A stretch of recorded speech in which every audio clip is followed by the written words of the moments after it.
November is known as Family Violence Prevention Month in New Brunswick, and I'm wearing purple to support the Sanctuary House that is shining a light on this very important issue. So I'm getting myself together. Purple shoes.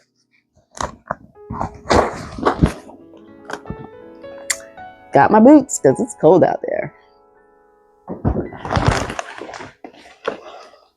And my jacket. And the only thing that's missing is Sloane Rees, the Executive Director of the Sanctuary House. She's going to share more information about how they're helping families who are at risk. Let's go meet her.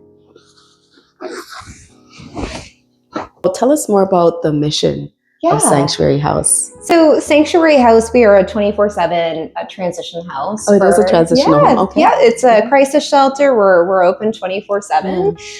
We're here for women and their families. So if you fleeing domestic abuse or sexual assault, family violence, we are here to give families stability and safety, and that period between to help them find safe housing. Right. Yeah. And just for information, how many can you hold at one time? Sure. Yes. So we have 10 beds. That also includes beds for children. And oftentimes, again, like we just talked about, it's not just the women fleeing, it's also the children that are affected, right? And youth. And so oftentimes, those 10 beds fill up really fast. And I've been here now for 6 months in this position, close to that. And we have been completely maxed except for like 1 week. Right. So we're actually thinking about wait lists because that's how fast we're filling up. So yeah, we have 10 beds and we would like to be able to expand upon that because there's a very big need for that right now. Like when the transition house was created, it was always a 30-day stay to give them that ability to, come to us, get into a safe place, safety plan, get those connections going. But what we're finding is the sexual assault the cases have increased, but we're also seeing very high levels of sex trafficking in our community. So when women or, even girls in high school are coming to us or in their 20s, they don't have ID, they don't have Medicare cards, it all gets burnt. And it is quite an ordeal for us. So just imagine if you have nothing. Sometimes it can take definitely a lot longer than 30 days. So, it's mandated for 30, but we do extend. If it's needed. Yeah, if needed. So typically, a lot of times it's kind of around a 60-day stay or a little bit more when you don't have anything, right? Right. So while they're in the Sanctuary House, what kinds of things do they do? Are they rebuilding their lives? Yeah. When people come to us in crisis, the reality is recovering from domestic abuse, recovering from trauma, sexual abuse. It's a process, right? Definitely, 30 days, 60 days, even 3 to 4 months. The process of leaving an abusive situation, that can take sometimes years. Yeah. And so the goal is when they come to us is that we kind of provide that buffer, immediate services to get them to safety. So eventually they can start on that journey because it is a journey. And so when they come to us, we help them get their IDs and their Medicare cards. We do safety planning. We try to find them safe housing. We do a lot of skill work with them on how to kind of get used to sitting in that discomfort of the trauma and how to regulate again. A lot of families and especially the children that come there are so traumatized that we have a child and youth worker and she works with the moms and works with the kids and does a lot of trauma work. Yeah. And we have this great peer support navigator as well. And so when the girls come, she's also somebody that can identify with the girls as well because she's been in their position before and she's healed from that. And, she's incredible. And she works with these women and she gets them housing and gets their Medicare cards going up. So it's such a process to go through that. And we're really there to support them and, trying to get them to a safe place so they can start rebuilding. Yeah. But when they leave, we're still here. They still come back to us and we definitely build relationships. Yeah. And we help them through that because we always say it's scary sometimes for them to then go out on their own after what they've been through. Yeah. So we're still here to offer that wraparound. Awesome. Yeah. Can you describe any specific programs or any stories that really talks about, particularly the women and the children that you serve? One of my favorite things that we have been doing recently, we often talk a lot about the navigation piece. And yes, that's big, right? Because we want to get them to safe shelter, and that's a huge component of what we do. But something that we've been really focusing on lately is healthy relationships. And teaching, the children that come to the home, and then teaching the women about what is healthy versus what is not. Because if we look at intergenerational trauma, if you don't know anything different, it's very hard to be like, here's your Medicare card, and here's the safe house. Now don't go back. If that's what you've known, we often forget about the trauma bonds and how trauma affects the brain. So we've been doing a lot of that with them, of teaching them what is healthy versus what is not healthy. And going into the schools, we recently did a presentation in one of the schools from middle school to high school. And it was really amazing to see the response of how many children are in unhealthy relationships, even in high school and middle school, and really seeing them asking those questions and being like, I didn't realize that I was in this trauma loop. It's pretty scary. It is. Yeah. It's sad to see, because you want to do that prevention piece early, because if they never know that what they're in is unhealthy, what sometimes happens is they think, well, there's something wrong with me. Right? Or I'm in this. So they internalize. They internalize it. Or they think, not only is there something perhaps wrong with me that I'm feeling this way, this is all my fault.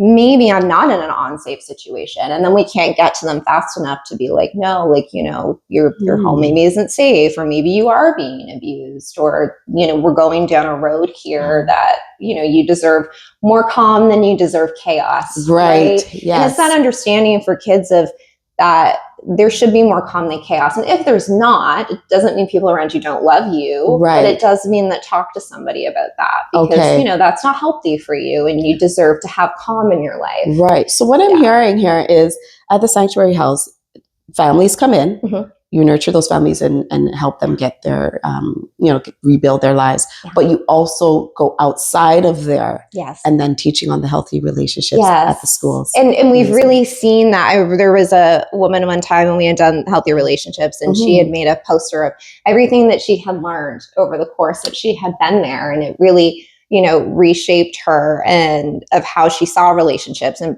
prevented her from going back into what she had always known, right? We're having to change how we look at it, because, as Maya Angelou said once, if you don't know better, you don't do better. Right. Hello. I love it. Right? If we don't know that relationships can be better, then we don't know that we can ask for more. And then our children don't know that they can ask for more. So that's something that we've been doing a lot of, and we've seen, and if anybody's out there that wants to have that conversation with their children or loved ones, especially when they're young, they're never too young to start showing them the difference, and just make sure, that you have a safe place for them. Our Sanctuary House line, you can find it on Facebook. We accept calls from youth. They can call at any time, guidance counselors. If you're talking to them, just make sure you give them a line to talk to, because sometimes it can be triggering. That's really great. What are some misconceptions about domestic violence that you would like to address? One of the biggest things, and I think we've come a long ways compared to where we were. I mean, if anybody's in the TikTok space, there's been a lot of buzzwords on gaslighting and emotional abuse, which is a good thing, because people are starting to have the conversation. And I'm just grateful that we're having the conversation of starting to ask questions of, what does abuse look like outside of it's no longer the elephant in the room, right? Yeah, we can start talking about that. It doesn't have to look like what we've seen in movies, where it's automatically like physical, right? Yeah. And I think that's always been the misconception. It's been two parts. Either why do it doesn't make any sense that she keeps going back, right? If it's that bad, why do you keep going back? If it's that unsafe. And somebody told me one time, and it really resonated with me, that we crave control. So we find control wherever we can. So when you're in an abusive situation, you learn to control the environment. You know what time they're coming home, you know what to look for. But all of a sudden, the idea of leaving, you have no control now. And so that's very scary. And we know that leaving is often it is always the most dangerous time for survivors. Right. So that's a misconception. And then the other thing is the power and control piece. It's not just physical. Yeah. Abuse is rooted in power and control, which is why we see higher levels now of emotional abuse, gaslighting, financial abuse. Yes. Right? All of that is very rooted in control. Yes. Yeah. Okay. Is there a safe way to leave for women? I would recommend when you're thinking about leaving, the reality is it's never safe. And that's why people stay, right? Because we cannot predict other people's behavior. We can't predict human behavior. And that's why going out that door, you've predicted it the whole time you've been with them, right? You've predicted what's going to happen in the house, but now you leave, you have no blueprint of like what that's going to look like for you, which is why it's so scary. And so what I would say is, yes, get out, but also that fear is very real. And call somebody, call someplace like us, like Sanctuary House, or even other organizations and safety plan. Have somebody that knows what you're doing, that knows, okay, well, she left and nobody's heard from you in a couple hours. So you have somebody, if you're in an abusive situation, one of the biggest red flags is you find that your life gets smaller and your circle gets smaller. And if your circle's smaller, that doesn't mean you don't have anybody to call, because we're here and other organizations are here. So absolutely reach out, contact your police department if you feel safe to do that. Always let somebody know, that you're leaving, so somebody can come looking for you or can help you through that process. Great tips, for sure. Thank you. Now, we know that some women are in these situations and they may be experiencing fear, what would happen to me and my family, my children if I leave, things like that. So for those who might be hesitant in reaching out for help, you said a few things earlier, but what else would you say to that particular woman that could be in that place? Yeah, I really empathize for people that are in that place, because it seems so much bigger than you. And when you're thinking about that, it does seem so much bigger than you, but you don't have to do it alone. And just remember that you don't have to do that alone. If you're thinking about it, if you're just unsure, just pick up the phone and call. It does feel bigger than you, but you don't have to slay that by yourself. Right. There are people in the community. There are people that are here for you and want to help you. Right. Just making that one step, that one call. Yeah.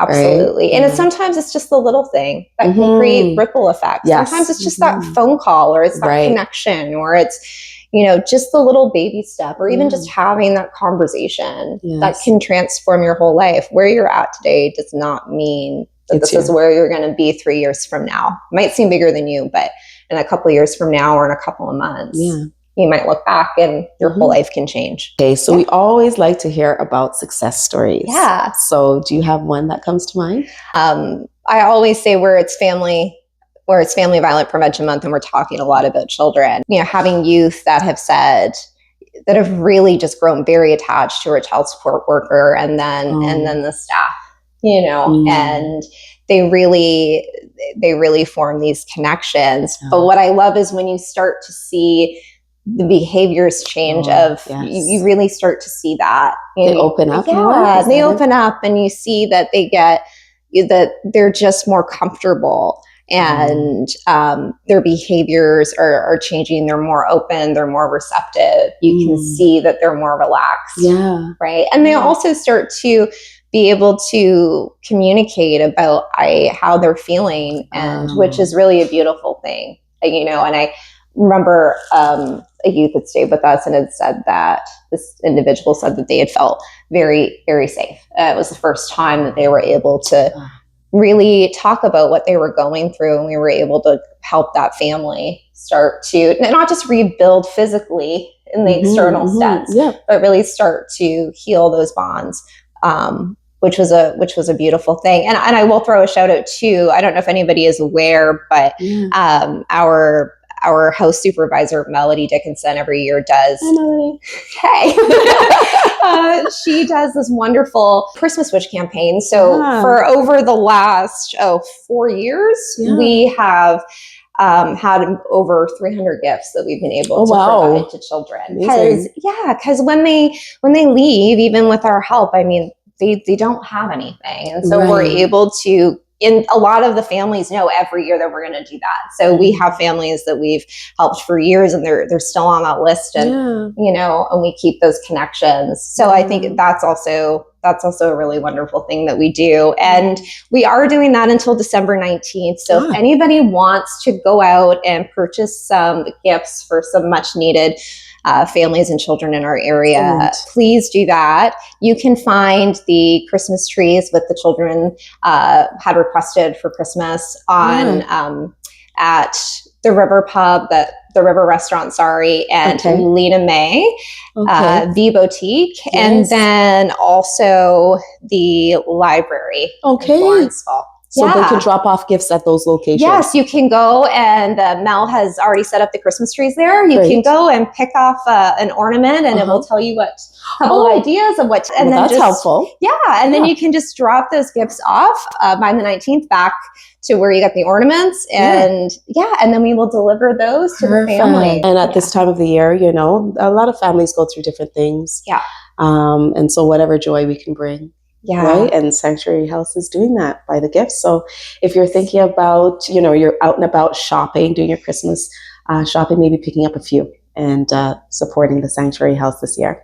Yes. Thank you so much. Kids would really appreciate that. Yes. So how can we follow you? You have Facebook page. Yes. Things like that. I'll put it up right here.